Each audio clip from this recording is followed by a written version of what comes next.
So तर आता आपण आपला युटिलायझेशन ऑफ इलेक्ट्रिकल इंजिनिअरिंग या सब्जेक्टमधला सेकंड युनिट जो आहे आपला electrical heating and welding system तो स्टार्ट करायचा आहे. ह्याच्या आधी आपण मागच्या लेक्चरमध्ये बघितलं इल्युमिनेशन म्हणजे काय. त्यात आपण बघितलं लॉ ऑफ युनिवर्स असेल किंवा लॅम्बर्ट्स लॉ असेल, लॅम्पचे प्रकार, LED म्हणजे CFL, असे वेगळे आपण तिथं अभ्यास केलेला आहे. तर यामध्ये आपण जरा पुढे जाऊन इलेक्ट्रिकल हिटिंग आणि वेल्डिंग सिस्टीम कशी असते, त्यात वेगवेगळे त्याचे कन्सेप्ट काय आहेत, मग त्यांचे टाईप्स असतील, direct and direct system, arc heating कसं असतं, फर्नेस कसं असतं त्याचं, त्यानंतर वेल्डिंग कसं असतं, वेल्डिंग करण्याची गुड क्वालिटी काय आहेत वेल्डिंगच्या, आर्क वेल्डिंग म्हणजे काय, याचा आपण अभ्यास इथं ह्या चॅप्टरमध्ये करायचा आहे. आता हा चॅप्टरसुद्धा महत्त्वाचा आहे, इलेक्ट्रिकल हिटिंग अँड वायरिंग. हे सगळं आपण ह्या युनिटमध्ये अभ्यास करायचा आहे. आणि ह्याचं जे वेटेज आहे ते 18 मार्क आहे, म्हणजे 18 मार्क्सचे क्वेश्चन हे या युनिटमधून तुम्हाला विचारले जातील. बरोबर. तर हे झालं इन थोडंफार ह्या युनिटबद्दल इंट्रोडक्शन आपण काय बघायचं आहे. त्यात आपण आता काय करू, तर आपला जो पहिला पॉईंट आहे तो आपण स्टार्ट करू. आता ह्या सुरुवातीला आपण काय बघू, तर बघायचं आपल्याला इलेक्ट्रिकल हिटिंगचे क्लासिफिकेशन बघायचं आहे. इलेक्ट्रिकल हिटिंगचे क्लासिफिकेशन. आता इलेक्ट्रिकल हिटिंग दिलेलं आहे. इलेक्ट्रिक हिटिंगची मेनली दोन क्लासिफिकेशन पडतात, की पॉवर फ्रिक्वेन्सी हिटिंग आणि हाय फ्रिक्वेन्सी हिटिंग. बरोबर. आता पॉवर फ्रिक्वेन्सी हिटिंग जे आहे, पॉवर फ्रिक्वेन्सी हिटिंग यामध्ये इलेक्ट्रिकल फर्नेस हे 50 हर्ट्ज फ्रिक्वेन्सीवर ऑपरेट होतं. किती? 50 हर्ट्ज फ्रिक्वेन्सीवर इलेक्ट्रिकल फर्नेस ऑपरेट होतं. आता ह्यामध्ये जो का पॉवर सप्लाय आपण देतो, पॉवर फ्रिक्वेन्सी सप्लाय जो आहे हिटिंगमध्ये, तो पॉवर सप्लाय देतो तो डायरेक्टली कॉन्टॅक्टेड असतो. डायरेक्टली आपण पॉवर सप्लाय कनेक्ट करतो, किंवा ज्यावेळी आपल्याला व्होल्टेज चेंजेस असेल, म्हणजे व्हेरिएबल व्होल्टेज असेल, त्यावेळी आपण काय करतो, तर ट्रान्सफॉर्मर इथे यूज करतो आणि ट्रान्सफॉर्मर यूज करून आपण जे काय व्होल्टेज लेवल आहे ती ॲडजस्ट करतो. आता यामध्ये 3 टाईप पडतात. एक इलेक्ट्रिक बंबार्डमेंट हिटिंग, ते बघू आपण. सेकंड आहे रेजिस्टन्स हिटिंग आणि थर्ड आहे आर्क हिटिंग. बरोबर. आता रेजिस्टन्स हिटिंग जे आहे ते 3 फेज किंवा सिंगल फेज सप्लायवर वर्क करतात. आता 3 फेज सप्लाय जेव्हा आपण यूज करतो त्यावेळी व्होल्टेज असतं 415 व्होल्ट आणि 50 हर्ट्ज फ्रिक्वेन्सी, एवढ्यावर ते 3 फेज सप्लाय आपण यूज करतो. आणि जेव्हा सिंगल फेज सप्लाय आपण यूज करतो त्यावेळी व्होल्टेज असतं 230 व्होल्ट आणि 50 हर्ट्ज एवढी फ्रिक्वेन्सी असते. आणि हे दोन्हीसुद्धा आपण काय करतो, डायरेक्टली यूजमध्ये घेतो. आणि थर्ड जो आर्क हिटिंग आहे, आर्क हिटिंगमध्ये काय केलं जातं, तर एक सेपरेट ट्रान्सफॉर्मर यूज केलं जातं, की जेणेकरून हाय लिकेज रेजिस्टन्स आहे त्या हाय लिकेज रेजिस्टन्स डिझाईन करण्यासाठी, कारण ती गरज असते तिथे. त्यामुळं एक सेपरेट ट्रान्सफॉर्मर आर्क हिटिंगमध्ये यूज केलेला असतो. तर थर्ड एक जो टाईप आहे तो इलेक्ट्रिकल बंबार्डमेंट हिटिंग. इलेक्ट्रिकल बंबार्डमेंट हिटिंगमध्ये जर बघितले, या इथे थोडी डायग्राम दाखवलेली आहे, तर यामध्ये इथे गन दाखवलेले आहे, इलेक्ट्रिकल बीम गन म्हणतात त्याला. हे काय केले, ही इथं पॉवर सप्लाय डायरेक्टली कनेक्ट केलेली आहे. आणि इथं जे काय हे आहे ह्याला आपण ट्रान्झॅक्शन म्हणतो, ट्रॅजेक्टरी म्हणतो, इलेक्ट्रॉन बीम ट्रॅजेक्टरी म्हणतो. इथे काय होतं, ज्यावेळी तुम्ही, आणि हे जे आहे हे असतं क्रुसिबल, हे ॲपवर ॲरोज दाखवले आहेत, ह्याला म्हणतात वेपर फ्लो. आणि हे जे वर जे आहे सगळ्यात वर त्याला म्हणतात सबस्ट्रेट. आता ज्यावेळी हाय व्होल्टेज आपण कनेक्ट करतो इलेक्ट्रिकल बीमला पॉवर सप्लाय थ्रू इथं, त्यावेळी थर्मोनिक इमिशन प्रोड्यूस होतं इलेक्ट्रॉनमध्ये. आणि इलेक्ट्रॉन ह्या गन करून काय होतात, तर ह्या क्रुसिबलमध्ये त्या साईडला ॲक्सिलेट होतात, कारण हे क्रुसिबल जे आहे इथं हे काय होतं, तर हे ॲनोड म्हणून यूज होतं. त्यामुळं जे इलेक्ट्रॉन्स आहेत ते इलेक्ट्रॉन्स हे क्रुसिबलकडं अट्रॅक्ट होतं, आणि ते जो पाथने अट्रॅक्ट होतात त्याला म्हणतात इलेक्ट्रॉनिक बीम ट्रॅजेक्टरी. ओके. आणि हे इलेक्ट्रॉनिक बीम ट्रॅजेक्टरी जे आहे ते आपण काय करतो, एक मॅग्नेटिक एक्सटर्नल मॅग्नेटिक फील्डने ह्याचा पाथ आपण चेंज करू शकतो. जो पाथचा शेप असतो तो पाथचा शेप आपण इलेक्ट्रोमॅग्नेटिक फील्ड किंवा एक्सटर्नल मॅग्नेटिक फील्ड आपण यूज करून हा पाथ जो आहे तो आपण चेंज करू शकतो. आता जर काय इलेक्ट्रॉनचे बंबार्डमेंट होणार आहे, सगळे ह्या क्रुसिबलवर होणार आहेत. सगळे हे इलेक्ट्रॉन कुठे होणार आहेत? ह्या क्रुसिबलवर जमा होणार आहेत किंवा कलेक्ट होणार आहेत. आणि त्यामुळे काय होणार आहे? हिटिंग तयार होणार आहे आणि मेटल वेपर तयार होतात. आणि त्यामुळे ते कुठे मेटल वेपर जमा होतात. पुन्हा जे काही मेटल वेपर जमा होणार आहेत ते सगळे ह्या अप्पर जो सबस्ट्रेट आहे त्या सबस्ट्रेटवर मेटल वेपर जमा होतात. ओके, तर हे झालं इलेक्ट्रिक बंबार्डमेंट हिटिंग. आता हाय फ्रिक्वेन्सी हिटिंगमध्ये जर बघितलं आपण, हाय फ्रिक्वेन्सी हिटिंग म्हणजे काय? जी काय हीट जनरेट होणार आहे ती सगळी फ्रिक्वेन्सीवर डिपेंड असते. म्हणजे काय? आता फ्रिक्वेन्सीवर डिपेंड असते याचा अर्थ काय असतो हाय फ्रिक्वेन्सीमध्ये? तर जी हाय फ्रिक्वेन्सी सप्लाय गरजेचं आहे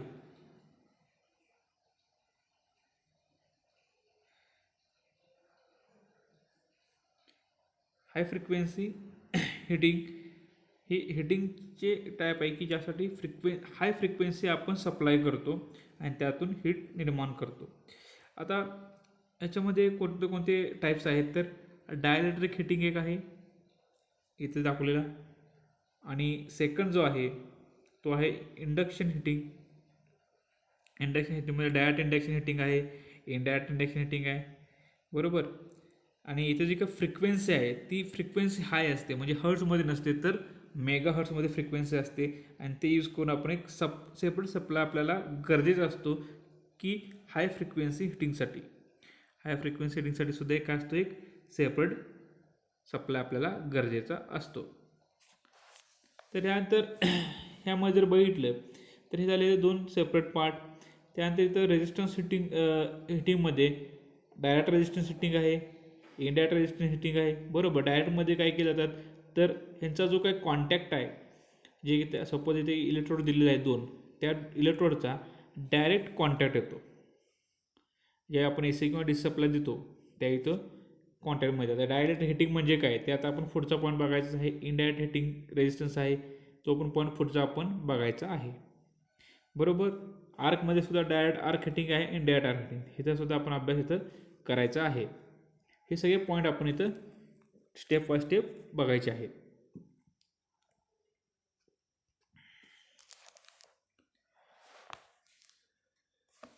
झालं, तर आता आपण पुढचं पॉईंट बघू. पुढचं पॉईंट आहे direct resistance heating. Direct resistance heating हा रेजिस्टन्स हिटिंगचा टाईप आहे. बंबार्डमेंट हिटिंग मी आता तुम्हाला सांगितलं कसं वर्किंग होतं. आता सांगतो तुम्हाला डायरेक्ट रेजिस्टन्स हिटिंग ह्याचा वर्किंग कसं होतं किंवा त्यामध्ये वर्किंग काय. तर जर डायग्राममध्ये बघितलं तर डायग्राममध्ये काय कसं दोन इलेक्ट्रोड दिसतात आपल्याला इथे, बरोबर.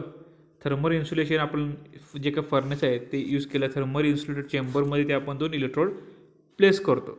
ग्राफाईटचे इलेक्ट्रोड आहेत आणि ते वर्टिकल डायरेक्शनला प्लेस केलं. एक सप्लाय आपण यूज केलेला आहे आणि जे काही चार्ज आहेत ते ह्या चार्ज ह्या चेंबरमध्ये आपण पुटअप केले आहेत. मग ते चार्ज मे बी सॉलिडचे असतील, सेमी सॉलिड असतील किंवा लिक्विड स्टेटमध्ये असतील, ते सगळे आपण ह्या चेंबरमध्ये पुटअप केलं. आणि ही चेंबर कसं आहे तर थर्मली इन्सुलेटेड आहे. आता जी काय लेयर आहे, एक पावडर लेयर आपण ह्या जे काही चार्ज आहे त्याच्या अप्पर किंवा त्याच्यावर आपण प्लेस करतो, की जी हायली रेजिस्टिव्ह पावडर आहे. आणि ती काय प्रोव्हाइड करते तर एक्सेसिव्ह करंट जो काय होणार आहे आपला, जास्तीचा करंट जो काय फ्लो होणार आहे तो अवॉइड करण्याचं काम किंवा लिमिट करण्याचं काम आपल्याला ही हाय रेजिस्टिव्ह पावडर करत असते. आता दोन इलेक्ट्रोड जे काय आहे त्याला आपण AC सप्लाय ॲज वेल एज DC सप्लाय देऊ शकतो. आता त्याचं वर्किंग काय तर दोन इलेक्ट्रोड आपण अशा प्रकारे इमेज केले की ते वर्टिकली ह्या दोन्ही ह्या चेंबरमध्ये प्लेस असतील, की जेणेकरून ते जे काही चार्ज आहे, चार्ज पार्टिकल्स असतील त्या चार्ज पार्टिकलमध्ये व्यवस्थित प्लेस होतील. आणि हायली रेजिस्टिव्ह पावडर आपण अप्पर साईडला इथं प्लेस केलेली आहे. जो का सप्लाय तो सप्लाय ज्यावेळी ऑन होतो त्यावेळी काय होणार, हे इलेक्ट्रोडमधून काय होणार, सप्लाय किंवा करंट जो आहे तो ह्यातून पास होणार, बरोबर. ज्यावेळी करंट पास होतो, इलेक्ट्रोड फर्स्ट, सपोज हा फर्स्ट आहे, हा सेकंड आहे, बरोबर. फर्स्ट म्हणजे करंट पास होतो, फर्स्ट मग सेकंडकडे जे करंट पास होतो, त्यावेळी काय होतात, जे काही चार्ज आहेत आणि हायली रेजिस्टिव्ह पावडर आहे त्यातून ते करंट पास होणार आहे. त्यावेळी I² R एवढा लॉस व्होल्टेजचा किंवा आपलं जी काही पॉवर आहे तेवढे काय होणार आहे, हे चार्जमध्ये लॉस होणार आहे. आणि हे चार्ज काय होतात, त्या एवढा लॉस झाल्यामुळं हे चार्ज पुन्हा हीट होतात. ह्या लॉसमुळे हे जे चार्ज आहे ते चार्ज हीट होतात आणि जी काही हायली रेजिस्टिव्ह लेअर आपण ते यूज केलेली आहे अप्पर साईडला, ती काय करते, जो यातून करंट फ्लो होतो तो जर हेवी करंट असेल तर आपलं जे काय सर्किट खराब होण्याची शक्यता असते. त्यामुळे ते करंट जास्त एक्सेस होऊ नये यासाठी हायली रेजिस्टिव्ह पावडर इथं आपण अबाव द चार्जेस इथं यूज केलेली आहे. सिम्पल आहे डायरेक्ट रेजिस्टिव्ह हिटिंग. तर हे झालं डायरेक्ट रेजिस्टिव्ह हिटिंग. मग आता ह्याचा जर पार्ट बघायला तर सॉल्ट बाथ फर्नेस एक आहे, त्यामुळे सुद्धा ह्याच प्रकारे आपण सगळं यूज करतो. 3 फेज असतं, आउटपुट असतं, त्यामध्ये एक सॉलिड मिक्सचर आणि मोल्टेन सॉल्ट आपण यूज केला जातो. बाथ एक असतं, त्या बाथमध्ये यूज करतात, पुटअप करतात आणि इलेक्ट्रोड्स हे लोअर साईडला असतात. 3 फेज सप्लाय आपण तिथं ऑन करतो आणि जी काय चार्ज स्विच आहे ते ऑपरेट करतो आणि एका डिझायर लेवलला व्होल्टेज प्लेस करतो.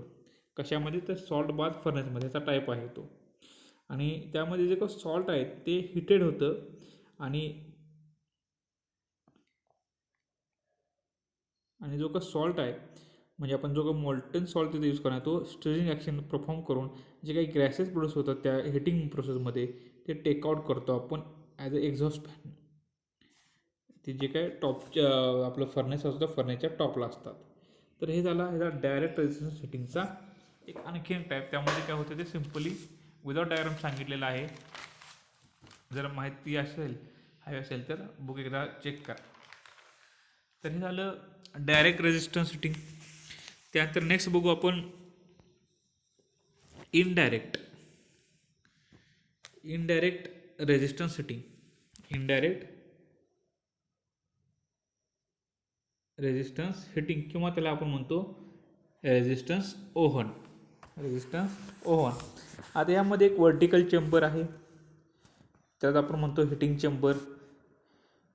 ते स्क्वेअर किंवा एका सर्क्युलर शेपमध्ये असतं. इथे स्क्वेअर शेपमध्ये आहे. आता हिटिंग चेंबर जे आहे ते एका पीठवर ठेवलं जातं की जेणेकरून थर्मल आयसोलेशन आपण त्या सगळ्या चेंबरला प्रोव्हाइड करू शकतो. अशा प्रकारे त्याचं पुटिंग केलं जातं किंवा प्लेस केलं जातं. आता ह्याला एक डोअर एक असतं, इथे डोअर दाखवलेले आहे, फर्नेस पिटीत दाखवलेला आहे. डोअर काय करतो आपण, त्या डोअरच्या थ्रू जो का आपला जॉब आहे तो आपण त्यामध्ये इन्सर्ट करतो किंवा प्लेस करतो. आणि जो काही फॅन इथं यूज केलेला आहे, टॉप सर्किटला इथं यूज केला आहे, तो काय करतो तर एक युनिफॉर्म हीट त्या चेंबरमध्ये सर्क्युलेट करण्याचं काम हे फॅनचं आहे. आता जे काही हिटिंग इलेमेंट आहे, हिटिंग इलेमेंट ऑफ निक्रोमच्या आपण इथं प्रोव्हाइड केलं आहेत. हे काय साईडला जे दाखवले आहेत फर्नेसच्या, एक आहेत इथं आणि इथं, हे निक्रोमचे हिटिंग इलेमेंट आपण यूज केलेले आहे. आता यामध्ये काय होतं, ज्यावेळी आपण डोअर ओपन करून जो जॉब हिट करायचा आहे तो आपण त्या हिटिंग चेंबरमध्ये प्लेस करतो आणि डोअर क्लोज करतो आणि जो फॅन आहे हा फॅन ऑन करतो. 3 फेज किंवा सिंगल फेज सप्लाय आपण अप्लाय करतो आणि या हिटिंग इलेमेंटला, जे इथे हिटिंग इलेमेंट आहे निक्रोमचे आपण यूज केले आहे, त्याला आपण काय करतो तर 3 phase of single phase supply आपण अप्लाय करतो. आणि 3 फेज फर्नेस जो काय आहे तो स्टार किंवा डेल्टा कनेक्टेड हिटिंग इलेमेंटनं तयार केला असतो. आणि सिंगल फेज फर्नेससाठी जे काय सिरीज किंवा पॅरल कनेक्शन आपण इथं यूज करतो. म्हणजे सिंगल फेज असेल तर सिरीज किंवा पॅरल कनेक्शन आपण यूज करतो फर्नेससाठी, हिटिंग इलेमेंटसाठी. आणि जर 3 फेज असेल तर काय करतो आपण, स्टार किंवा डेल्टा कनेक्शन हे हिटिंग इलेमेंट म्हणून यूज करतो. आता टेम्परेचर कंट्रोल नॉब एक इथंच प्रोव्हाइड केला असतो कंट्रोल पॅनल, ओव्हनच्या कंट्रोल पॅनलला, की ज्याने काय करतो आपण टेम्परेचर एक फिक्स लेवलला सेट करतो, जे आपल्याला टेम्परेचर हवं आहे त्या लेवलला आपण तो सेट करतो. आणि नंतर काय करतो, जे काय निक्रोम आहे ते निक्रोम हिट करतो आणि तो काय करतो करंट कॅरी करतो. आणि त्यामुळे जो काय आय स्क्वेअर आर आहे तो आय स्क्वेअर आरचा इफेक्ट होतो आणि आपला जो काय जॉब आहे तो जॉब हिट होतो. आता जे काय हिट जी काय आता निक्रोम जनरेट झालेले आहेत ते काय होतात तर त्या जॉबच्या थ्रू रेडिएशन स्वरूपात पास होतात आणि जॉब काय होतो आपला हिट होतो.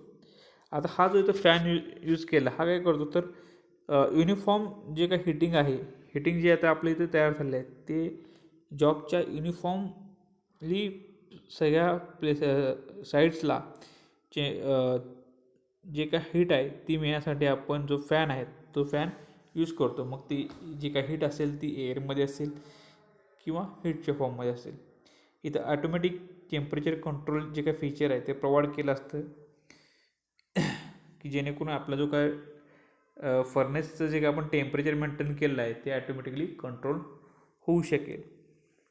आणि वेगवेगळे सेन्सर यूज केला तर आपल्याला माहीत आहे की जे काय टेम्परेचर सेन्सर असतात त्याच्यात RTD आपण यूज करतो की जेणेकरून आपलं जे काय टेम्परेचर आहे फर्नेसचं ते सेन्स होईल आणि आपल्याला कंट्रोल सिग्नल त्याला प्रोव्हाइड करता येईल आणि जो काय आपला फर्नेस आहे तो फर्नेस ऑफ करता येईल एका डिझायर टेम्परेचर लेवलला. ओके. आणि त्यानंतर आपण काय करतो ज्यावेळी तो ऑफ होतो फर्नेस त्या आपण डोअर ओपन करतो आणि आपला जो काय जॉब आहे तो बाहेर काढतो. बरोबर. आता हे झालं इनडायरेक्ट रेजिस्टन्स हिटिंगचं. यामध्ये कुठेही आपण काय करतो तर त्या जो हिटिंग एलिमेंट आहे त्याचा आणि आपल्या जॉबचा कुठेही कॉन्टॅक्ट येत नाही.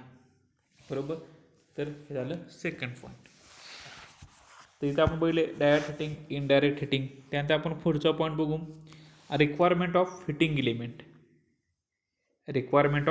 एलिमेंट. आता जो का आपण हिटिंग एलिमेंट यूज करणार आहेत त्याची काय रिक्वायरमेंट असते, कसा हवा तो, त्याच्या प्रॉपर्टीज काय हे आपण बघायचं. त्यातली पहिली आहे हाय मेल्टिंग पॉईंट. जे आपण ऑपरेटिंग टेम्परेचर असणार आहे त्या ऑपरेटिंग टेम्परेचरपेक्षा जो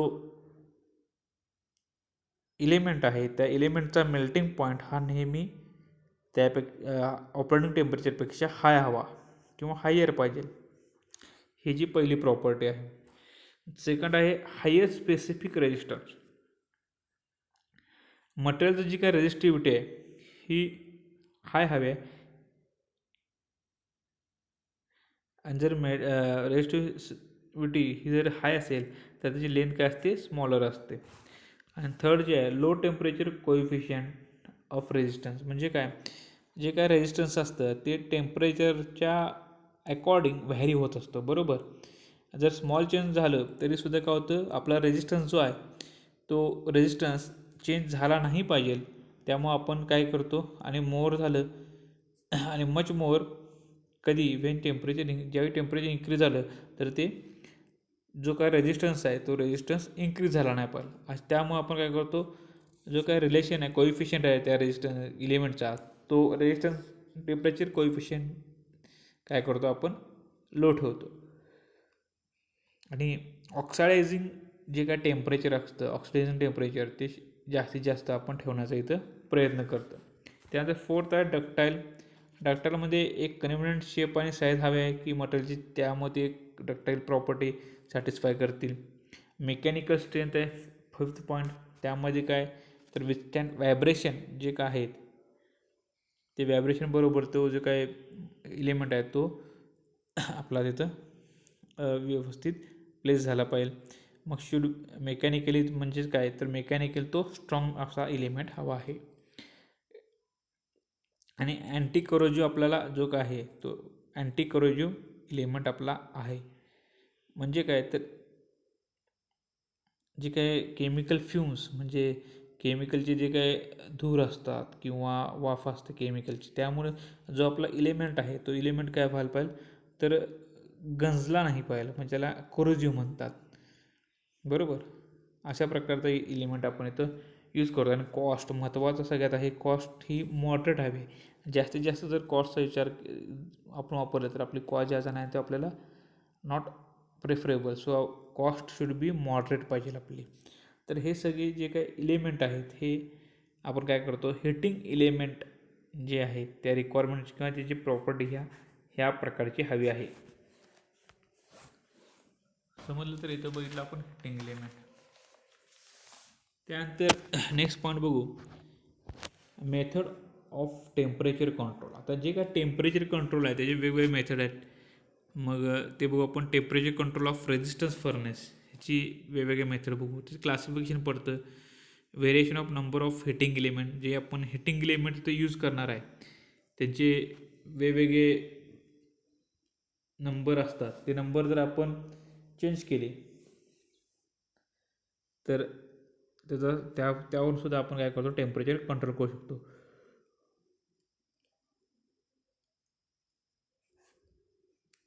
त्यानंतर व्हेरिएशन इन सर्किट कॉन्फिगरेशन, जे काय सर्किटमध्ये आपण तो इलेमेंट प्लेस करणार आहे त्यामध्ये सर्किटचं जे काही कॉन्फिगरेशन आहे, म्हणजे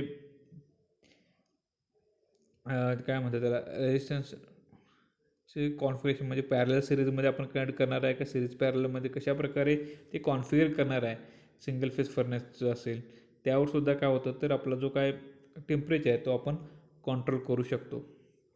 चेंजेस ऑफ अप्लायड व्होल्टेज, जे थर्ड टाईप आहे तो आहे चेंजेस ऑफ अप्लायड व्होल्टेज.